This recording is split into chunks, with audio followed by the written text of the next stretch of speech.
রাধে রাধে, কেমন আছো তোমরা? আমি টুম্পা, দা কুন্ডু ফ্যামিলি চ্যানেলের নতুন একটি ব্লগে তোমাদের সাথে। শসা নিয়েছি, বাঁধাকপি নিয়েছি, একটু পেঁয়াজ আর লেবু।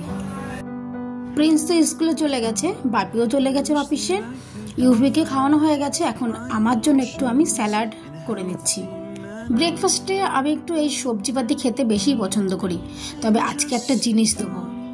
সবটুকু বাঁধাকপি কেটে নিয়েছি, দুপুরবেলা আজকে বাঁধাকপি রান্না করব, আর সেখান থেকে অল্প একটু বাঁধাকপি নিয়ে একদম কুচি কুচি করে কেটে নিচ্ছি। এই শীতকালে কচি কচি বাঁধাকপিগুলো স্যালাড হিসাবে খেতেও দারুণ লাগে। আর নিলাম একটু শসা, পুরোটুকু নেবো না, অর্ধেকটাই নেব। আসলে সবজি যত বেশি হবে তত খেতেও ভালো হবে, তেমন আমাদের শরীরের জন্য তো উপকারী, তাই না? তাছাড়া যে কোনো সবজি রান্না করার পর তার গুণগত মান কিন্তু নষ্ট হয়ে যায়। প্রকৃতি মার কাছ থেকে আমরা যেইভাবে সবজিগুলো পাই সেইভাবে সবজিগুলো আমাদের খাওয়া উচিত।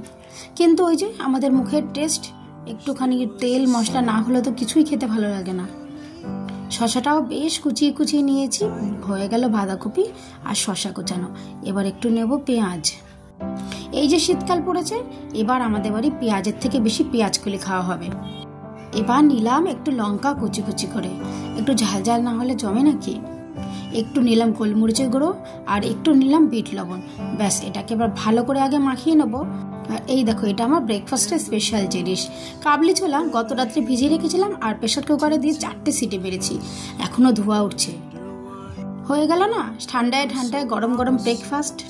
আর একদম শেষে দিলাম একটুখানি লেবুর রস। চাট মশলা রয়েছে ঘরে, কিন্তু চাট মশলা দেবো না, এতেই খাবারটা দারুণ হবে খেতে। আর একটা জিনিস দিই, এই নিলাম একটু ভুজিয়া, না আর একটু দিই। এইবার তৈরি হয়ে গেছে একদম ঝাল ঝাল ব্রেকফাস্ট। এবার একটু উপর থেকে নিচ পর্যন্ত ভালো করে মিশিয়ে মিশিয়ে মাখিয়ে নিই। ব্যাস দেখো, রেডি হয়ে গেছে। কাঁচা ছোলা ভিজিয়ে তাতে অঙ্কুর বের করে এইভাবে মাখিয়ে খেলেও কিন্তু দারুণ লাগে। সেটা কিন্তু আমাদের লোকাল টেনেলও খুব পাওয়া যায়। এই যে ব্রেকফাস্ট নিয়ে চলে এসেছি, দেখি এবার কেমন বানালাম।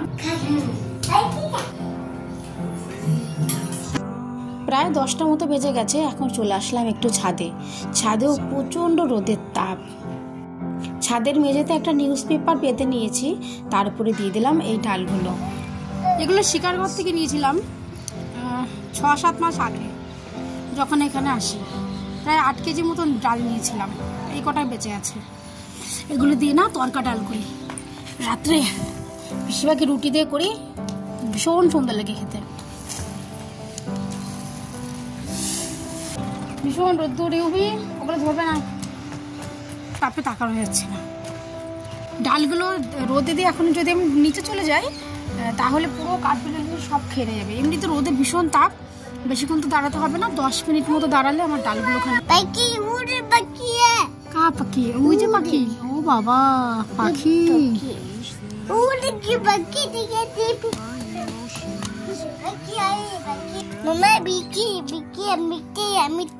কথা মিথ্যে দাও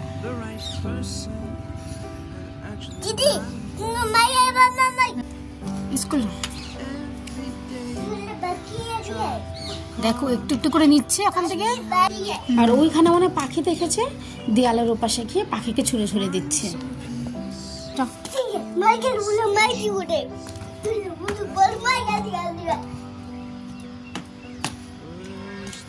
এই দিনে একবার আমি ওয়াকিং করতে বেরাই। সকালবেলায় প্রিন্স যায়, স্কুল যাওয়ার আগেও প্রায় 1-1.5 কিলোমিটার হেঁটে আসে। কিন্তু আর আমাদের ইউকে যখন ঘুমিয়ে থাকে, একা একা ওকে ঘরের মধ্যে রেখে তারপরে তো আমার যাওয়াটা সম্ভব না। 5:30 মোটামুটি সন্ধে হয়ে যায়। এখন যাচ্ছি হাঁটতে, আর সবজি করে গেছি, সবজি রান্না করা হয়ে গেছে, আর রুটিটাকে করতে হবে। 1.5 থেকে 2 কিলোমিটার হেঁটে নেবো, তারপর ওকে নিয়ে যাবো পার্কে। বাড়ি থেকে বেরোচ্ছিলাম ওয়াকিংয়ে যাবো বলে, কিন্তু পাপি চলে আসলো, বললো চলো তাহলে একটু মাছ নিয়ে আসি বাজারে গিয়ে। রোববার ঘুরতে গিয়েছিলাম, সেই জন্য সপ্তাহের মাছটা আনা হয়নি, তবে মাঝে একদিন মাছ এনেছিল, সেই দিয়ে চলছিল। বাঙালি মানুষ তো পাতে সব থাকুক, কিন্তু একটু মাছ না থাকলে চলে।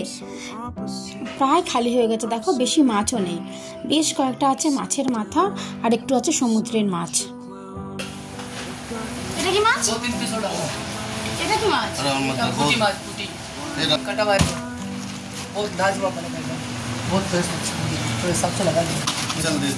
তবে মাছের মাথাগুলো ফ্রেশ ছিল, সেজন্য দুটো নিয়ে নিলাম। রাজস্থানে এসে যে সমস্ত মাছ আমরা পাই, এত রাজ্যে ঘুরেছি, কোথাও কিন্তু এত মাছ পাইনি।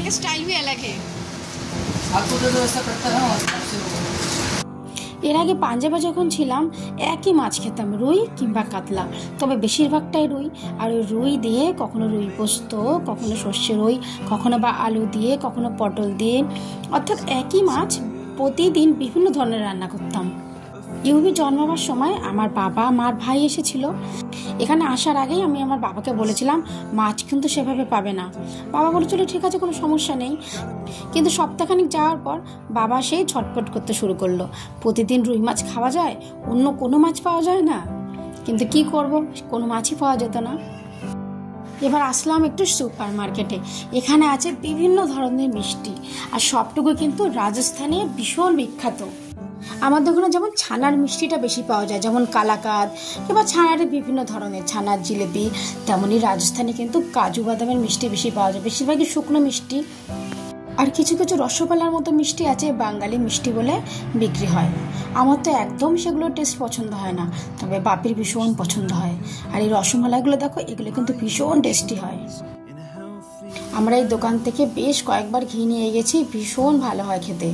এরা বলে যে এরা নিজেরাই তৈরি করে। আর এই যে এখানে আছে দেখো বিভিন্ন ধরনের বিস্কিট, নিমকি, আর এই যে দেখো এগুলো হচ্ছে কচুরি, মিষ্টি কচুরি। এর মধ্যে যে শিরাটা দেওয়া হয়, যেমন কচুরির উপরে আমরা ঝোল দিয়ে খাই, তেমনই মিষ্টির শিরা দিয়ে খেতে হয়। আর নিচে আছে এই যে রসগোল্লা বলছিলাম, কিন্তু খেতে ভীষণ খারাপ। কি খাচ্ছ তুমি? এগুলো কি খাচ্ছ বলো? হ্যাঁ, এটা কি ইউবি? এটা কি ইউবি? বাপি ভেতরে আছে, যেহেতু এটা সুপার মার্কেট, অনেক ধরনের জিনিস পাওয়া যায়। তো বাপি কিছু ঘরের মশলাপাতি কিনছে, আর আমি বসে আছি ইউবিকে নিয়ে। আর হ্যাঁ, এই দোকানে ভীষণ সুন্দর পনির পাকোড়া পাওয়া যায়, সেগুলো নিচ্ছি আজকে বাড়িতে গিয়ে খাওয়ার জন্য। তাহলে আমাকে আর সন্ধ্যাবেলাতে গিয়ে কোনো টিফিন বানাতে হবে না। পনির পাকোড়াগুলো এনে খাচ্ছিলাম, ততক্ষণে আমাদের প্রিন্স আর বাপি প্রায় মিষ্টি শেষ করে ফেলেছে। এই যে বেঙ্গলি মিঠাই, এটা 360 টাকা কেজি। তারপর চমচম নেওয়া হয়েছে 360 টাকা কেজি। আর পানির কুরকুটে নিয়েছিলাম 500 টাকা কেজি। পানি নিয়েছে তোমার 750 টাকা কেজি। সাদা মিষ্টি আমার একদম পছন্দ হয় না, তবে এই মিষ্টিটা কিন্তু দারুণ লাগছে। বলছে এর মধ্যে কেশরের মিষ্টি। সত্যি সত্যি প্যাকেটটা খুলতে কেশরের গন্ধে বেরোলো, তবে যখন খাচ্ছি তখন মুখে আমি একদম কেশরের ফ্লেভারটাও পাচ্ছি। মাছগুলো ধুয়ে পরিষ্কার করে রেখে দিলাম। রাতে তো আমরা মাছ খাই না, কালকে রান্না হবে। ব্যাস, আজকের জন্য এতটুকু। আবার নিয়ে আসবো অন্য কোনো গল্প ভিডিওর মাধ্যমে। আমার সঙ্গে থেকে এতক্ষণ ধরে আমার ভিডিওটি দেখার জন্য তোমাদের অসংখ্য ধন্যবাদ। তোমরা ভালো থেকো। আর ভিডিওটি যদি তোমাদের ভালো লেগে থাকে, তবে চ্যানেলটি সাবস্ক্রাইব করে দিয়ে একটা লাইক আর একটা কমেন্ট করে দিও। তোমরা ভালো থেকো। আবার নিয়ে আসবো অন্য কোনো ভিডিও গল্পের মাধ্যমে।